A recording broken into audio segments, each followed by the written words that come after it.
le changement viendra. Vous êtes des jeunes. Apportez-nous des révolutions. Non, ne nous apportez pas de rébellion. Rébellion est négative, ça ne produit rien. La rébellion ne produit pas les changements. La rébellion produit simplement l'écartement. Mais la révolution produit des changements. On reçoit davantage de lumière et on apporte plus dans la qualité de vie. Recevez, cherchez Dieu, recevez davantage de lumière et servez Dieu plus que nous tous. Ça sera une révolution. Que 3 personnes viennent prier. Tout changement ne conduit pas à la croissance. Ce n'est pas toutes les transitions qui portent vers l'avancement, vers le développement. Il y a des transitions politiques. Comme je viens de vous démontrer, ce n'est pas toujours positif. On bâtit un programme pour être élu à base de misères qui ont été produits par des dirigeants qui nous ont précédés.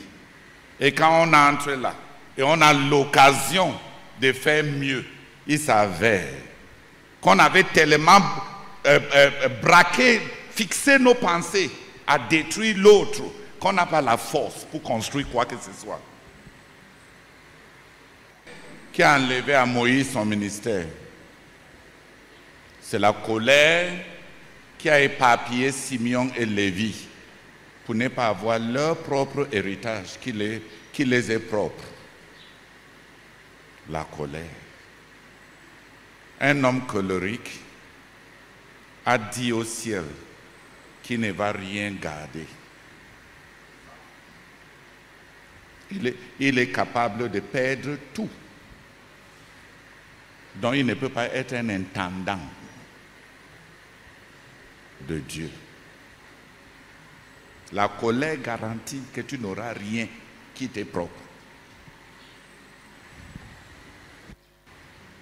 Pas qui peut utiliser soit l'un ou soit l'autre. À tout moment, Dieu utilise tous les trois. Le réveil, pour nous tous, à travers la repentance, c'est de ça que le frère Peter a prié. La réforme, tant que tu as de l'influence et tu as déjà une position, tu as la responsabilité d'améliorer les gens qui sont sous ta responsabilité. À quoi sert ton autorité si ça ne les rend pas meilleurs? La révolution est nécessaire. Un de mes jeunes amis m'a demandé si il peut avoir révolution sans rébellion. Je lui ai dit, David a connu une révolution sans rébellion. Finney, qui a détruit Cosbi et Zimri, est-ce qu'il a demandé l'avis de Moïse? Il y a eu révolution. Il a impacté toute la nation et l'avenir de la nation. Est-ce qu'il avait besoin de renverser, comme Absalom, celui qui est là, avant d'apporter quelque chose? Donc ces pensées de remplacer, c'est pour ça que je dis, la rébellion réfléchit en termes d'écarter quelqu'un. Très peu de rebelles sont révolutionnaires. La révolution, c'est pour apporter un changement. La rébellion, c'est pour écarter quelqu'un d'autre parce que tu crois mieux faire. C'est deux psychologies complètement différentes. La rébellion a une fixation sur quelqu'un.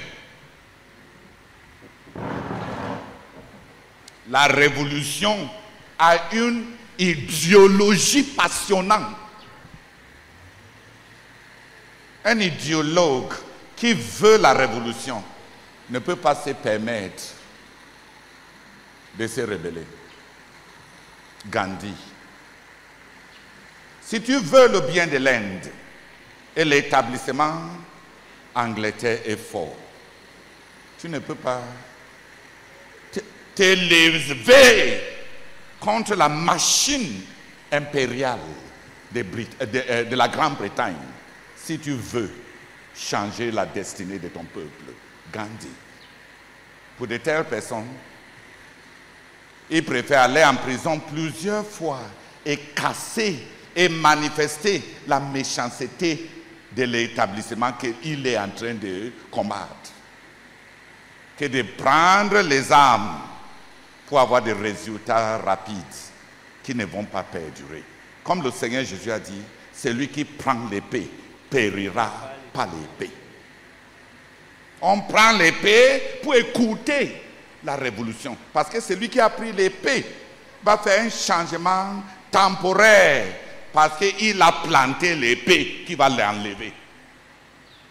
Des vrais révolutionnaires ne sont pas impatients. Et ils ne essaient pas de violence et de la rébellion. Qui m'a compris? Même dans la politique courante, Gandhi a choisi une autre voie en dehors de la rébellion. En Afrique, on a les gens qui ont décidé de tuer. N'est-ce pas? On a incrusté la guerre. Est-ce qu'on a cessé d'avoir des soulèvements? Ceux qui ont commencé avec des soulèvements ont planté le soulèvement comme moyen. Donc même eux, quand ils seront là, ayant été déjà le germe des soulèvements, ils vont, est-ce qu'ils vont perdurer pour apporter même quoi que ce soit? Donc la vraie révolution n'engage en rien la rébellion. La rébellion cible celui qui est sur place. Achitophel a dit à Absalom, tu peux tromper tout le monde, tu ne me trompes pas. Il n'y a qu'une seule personne que tu veux éliminer, ton père. Tu n'as pas de problème avec les gens qui ont suivi ton père. Tu veux même qu'il soit de ton côté. Donne-moi 12 000 hommes. Je ne veux pas mener la guerre avec tous les autres. Je vais entrer dans leur camp. Je vais cibler une seule personne. Parce que moi, je sais que tout ce qui te tient à cœur, c'est de tuer ton père. Tous tes gros discours politiques que tu fais là. Ah, vous voyez, la justice générale. Il n'y a pas un système de justice ouverte. Il n'y a pas de transparence gouvernementale. Achitophel a dit à Absalom, moi je sais que derrière tous ces slogans-là, tu es inspiré par la patricide. Tu veux tuer ton père. Parce que tu veux régner. Emballer un instinct patricidal. Parricide. Emballer ça avec une intelligence étatique. Un faux patriotisme. Est-ce que ça a trompé Achitophel? Mais la vérité était trop crue. Donc le gars qui est devenu dirigeant maintenant, il a arrangé son habit. Il dit, est-ce qu'il y a quelqu'un d'autre qui a une autre opinion?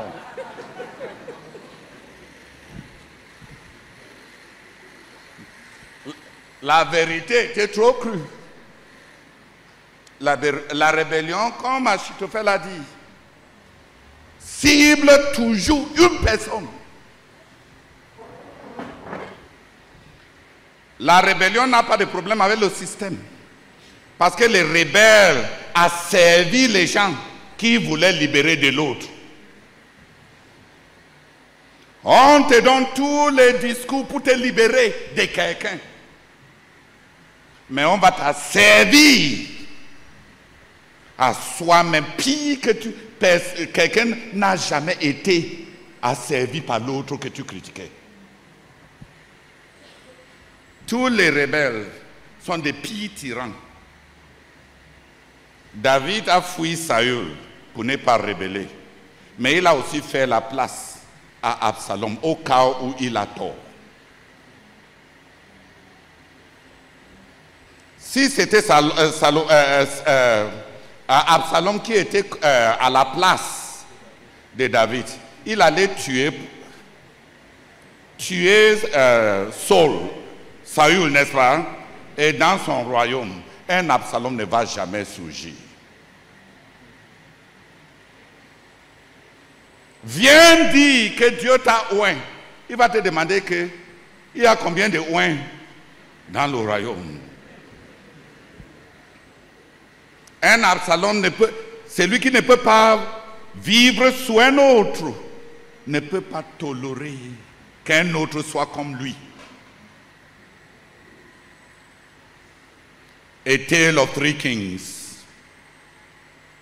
écrit par Gene Edwards, le conte de trois rois.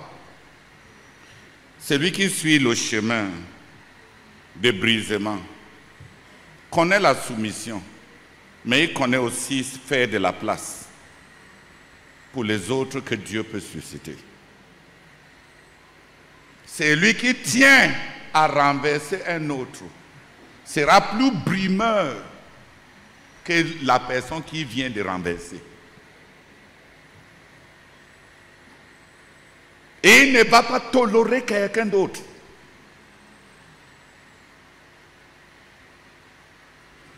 Tu as compris? Non, c'est toi qui m'as demandé. Comme je n'ai pas répondu, je t'ai répondu avec un seul mot, David. Mais ce n'était pas le seul. Il avait fini. Il a pris l'épée pendant que Moïse tenait une réunion de prière. Une réunion de prière. Puisque Moïse ne connaissait rien d'autre que de prier. La prière marche. Dis Amen. Et Finé a aussi manifesté le fait que le javelot aussi marche. Et le ciel n'a pas applaudi pour la réunion de prière de Moïse. Le ciel a applaudi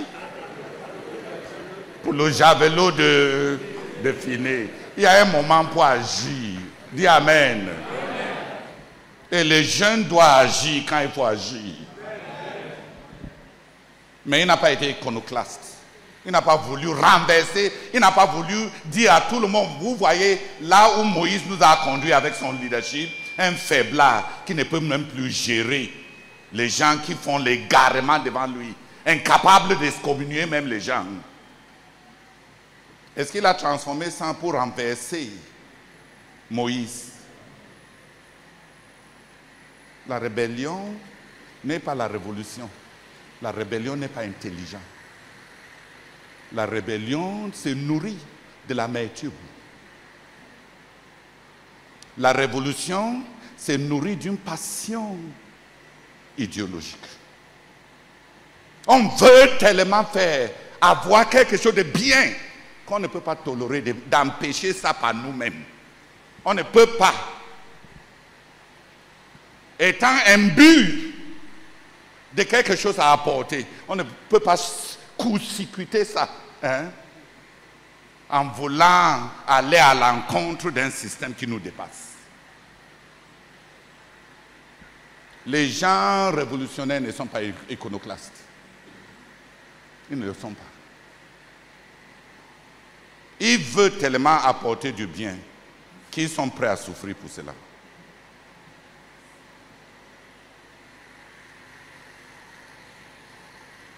La rébellion vient de l'enfer. Parce qu'il y a des rebelles, il y a Patrick qui a prié pour qu'on accepte les rébellions. Les gens qui prient comme ça, c'est parce qu'ils pensent qu'ils ont tellement de meilleures idées qu'ils sont en train de prier pour que nous autres qui sont dans les positions stratégiques là, on fait de la place pour eux. Si tu n'as pas su vivre avec les autres, tu n'as rien à apporter. Parce qu'il n'y a rien qui te tient à cœur. Il n'y a vraiment rien qui te tient à cœur. Quand les deux prostituées ont discuté l'enfant là, celui qui aimait l'enfant était prêt à perdre. Celui qui a l'enfant est prêt à perdre. Parce qu'elle tient tellement à quelque chose qu'il faut qu'à tout prix, cette chose la vit. Un iconoclaste n'est pas comme ça. Rien ne lui tient à cœur. Rien que lui-même. Tant que je serai dirigeant, tous les moyens sont bons du machiavélisme. Tant que j'écarte celui-ci, tout sera bien quand il n'est pas là.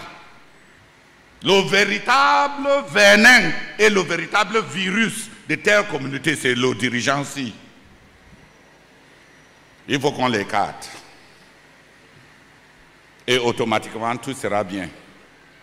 Enlever tel président, la nation, même avec les déficiences systémiques qui sont incrustées dans l'étoffe de sa société, vont subitement disparaître parce que un rival politique a été ôté. Ça, c'est une pensée simpliste qui ne trompe que les gens égoïstes. La rébellion et la révolution ne sont pas les mêmes choses. Qui a compris? Oui. Les vrais révolutionnaires, ils tiennent à quelque chose. Ce n'est pas les hommes qui haïssent. Ils ne sont pas en train d'emballer leur égoïsme avec les possibilités qui concernent plusieurs. Je te parle de votre besoin, vos routes ne sont pas bien goudronnées, vous n'avez pas là de marché pour vendre vos produits simples. J'emballe tous vos besoins pour constituer, pour frayer un chemin vers ma propre ascension. Vraiment, qui ne peut pas faire ça?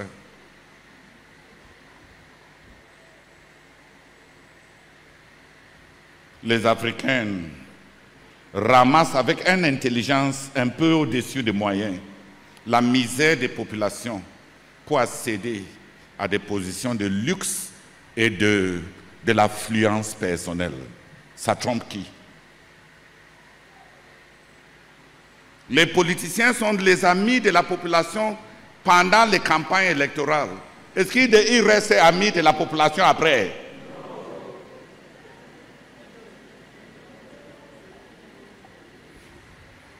Donc, pensez que parce que quelqu'un a tellement bien énoncé ton problème, il a la sollicitude pour te faire du bien. C'est un mensonge. Le problème, c'est qu'il dispose de quels moyens. Et là où il se trouve là, à Salon, lui, il était prince. Là où il se trouvait là, il a aidé qui avec tous ces... Il voulait que tout le monde, les gens coiffent et ils oublient leurs cheveux. Ils coiffent, ils ramassent sa part de cheveux pour peser.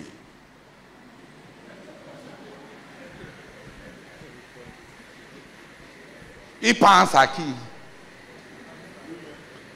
À lui-même. Il dit, dis à Joab de venir me voir. Joab refuse de venir.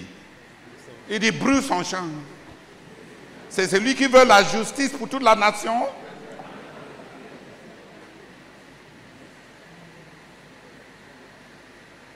Joab n'a pas droit à la justice. Brûle son champ. Donc à son tour aussi, quand il était pendu là-bas sur les cheveux, oui, sur l'arbre là, est-ce que celui qui a brûlé le champ de Joab, est-ce que dans leur famille ils oublient?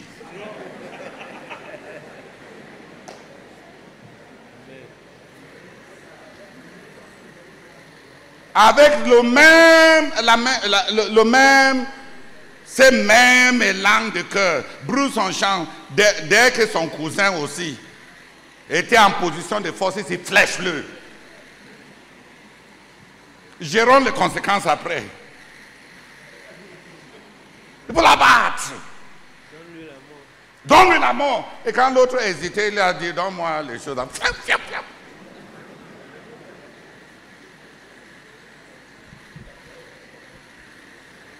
Dans leur famille,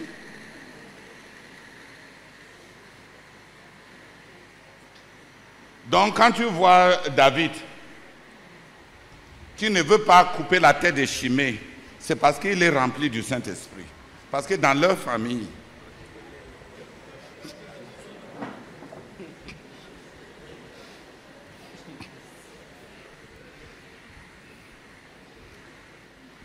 vous connaissez Abishai aussi. Oui. Abishai a dit, celui-ci, pourquoi il continue à parler?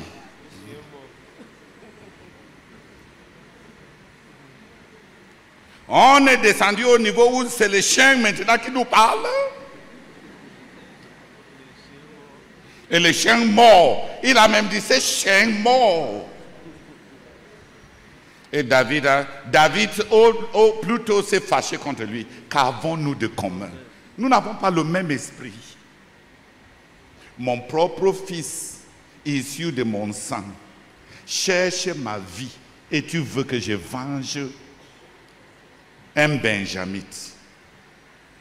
Est-ce que tu es en train de vivre? Est-ce que tu es là même avec moi? S'il y a quelqu'un à tuer qui a créé l'opportunité pour ce benjamin pour m'insulter, n'est-ce pas, c'est mon fils? S'il y a quelqu'un à tuer, n'est-ce pas, tu es en train de me dire de tuer mon fils? Qui lui a donné la possibilité de m'insulter comme ça? Au lieu de gérer le problème à la base, tu tiens à me dire qu'on coupe sa tête. On coupe sa tête, ça change quoi?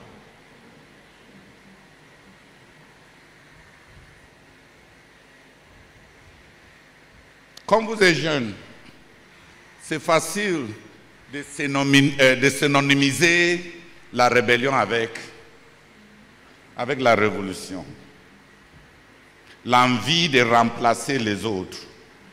L'envie d'avancer son agenda propre avec le bien du peuple. Mais comme Achitophel a dit, ça ne trompe personne. Absalom, tous ces gros discours que tu fais pour la justice populaire, pour une justice équitable, pour un système, une institution de justice mise en place et n'est pas à suivre. C'est assoiffé de guerre qui ne poursuit que sa vision, mais qui ne peut pas mettre en place un système pour trancher le bien-être des hommes.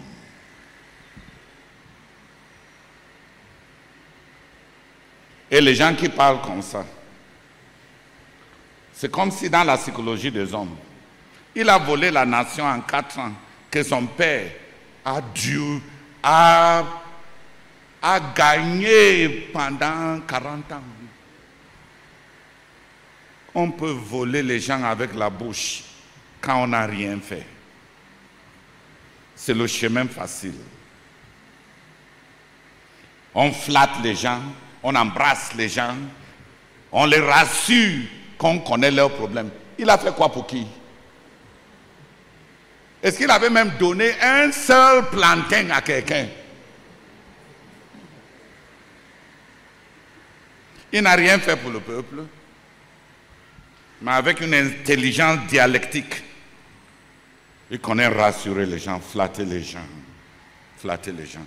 Et la Bible dit qu'il a volé les cœurs des hommes d'Israël.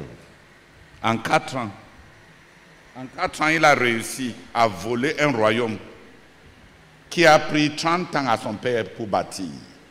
Le chemin intègre semble toujours long, parce qu'on y marche avec Dieu. La rébellion n'a rien. Rien que le vide, du vide.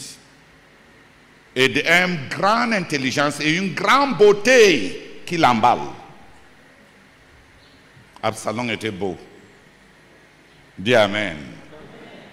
Le genre qu'on veut voir devant nous, qui veut voir le lait devant lui? Il était beau. Il était sympa. Dis Amen. Il se mélange avec le peuple et il transforme leurs plaintes en un tapis rouge pour son ascension propre.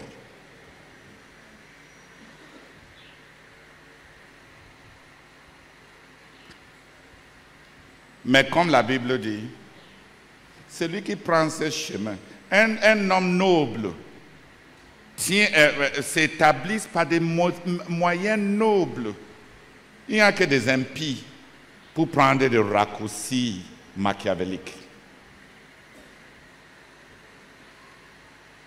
Mais quand tu prends ce chemin de la croix, Dieu va te donner aussi une victoire pérenne. Parce que l'agneau qui a été immolé règne sur le trône de l'univers. Son chemin gagne. Et le lion rougissant va pourrir en enfer dans les chaînes. On peut être très fort devant les autres et périr.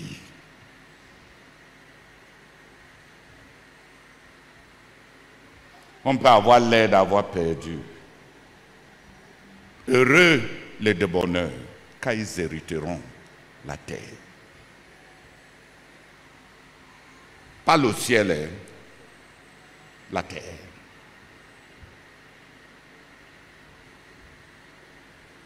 Le chemin de l'agneau gagne. Ceux d'entre nous qui avons cru à l'évangile, on n'est pas des disciples de Genghis Khan. Nous ne sommes pas les disciples de Machiavélique.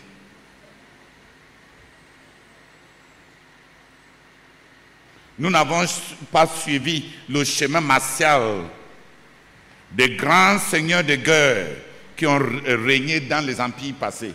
Et on n'a pas suivi le chemin des politiciens philosophes astucieux. Jean-Jacques Thoreau a parlé d'un état de bien-être et il a accouché avec 4 prostituées différentes, 4 enfants pour qui il n'a pas pris soin parce qu'il les a laissés à l'État français pour s'occuper. Quand on est des vauriens, on établit des philosophies qui justifient le vaurianisme, la fainéantise.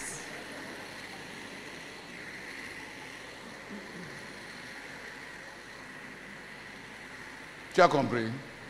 La rébellion n'a rien. La rébellion n'est ni intelligente, ni passionnée pour quoi que ce soit. Le rebelle ne veut le bien de personne. Rien que son ascension. Mais il est intelligent. On monte avec les misères des autres. Donc il fait un tapis cousu de la misère sociale.